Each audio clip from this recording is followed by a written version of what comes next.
Hello and welcome back to the Financial Times newsroom. G8 leaders meeting in Italy have agreed to cut greenhouse emissions by 80% before 2050. Joining me now is Fiona Harvey, our environment correspondent. Fiona, 80%, it's a pretty big number. Is it a realistic one? It is a big number, and it's around the ballpark of the number that we need, according to scientists, if we're to hold climate change to safe levels, or reasonably safe levels. It probably sounds a bit bigger than it really is, though. It's 80%, but that's by 2050. 2050 is a long way away, 40 years away. Making promises for 40 years away is really quite easy to do now.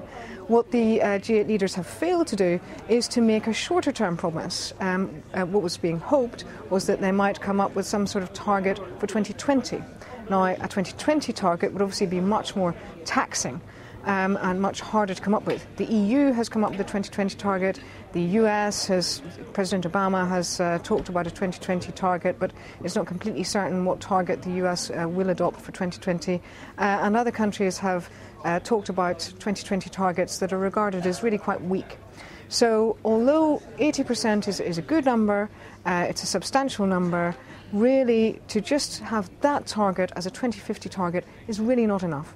China and India aren't part of the G8 and they haven't signed up to this agreement. Without them, is it meaningless?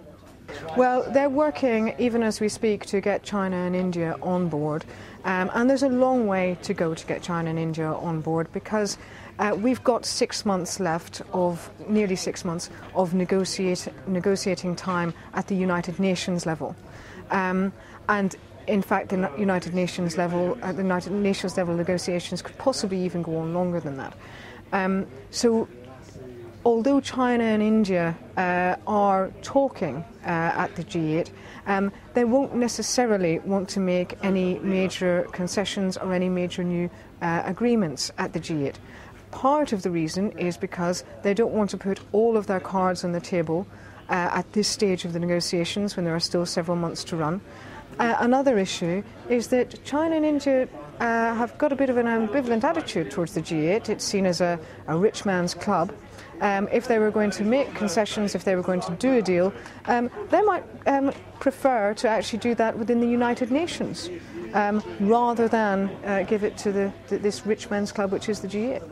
But are there signs that they will agree eventually? I mean, are there optimistic signs that maybe within a UN framework, China and India might join in? There are very optimistic signs. One of the reasons for optimism is that within the United Nations framework, China and India aren't really going to be called on to do an awful lot. They won't be called on to take any targets on absolute cuts in emissions.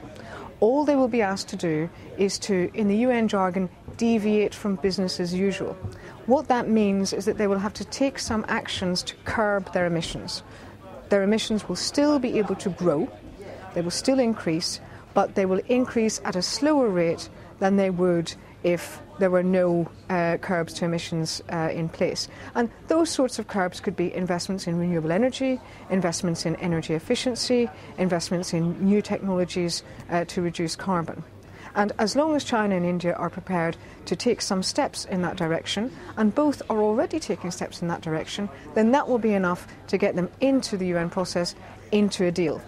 At some later stage in the process, a few years down the line, they will be asked to do something harder, to maybe take on something that's more like a target. But that's not on the table at the moment. Fiona, thank you very much. And you can read more on this story at ft.com/G8.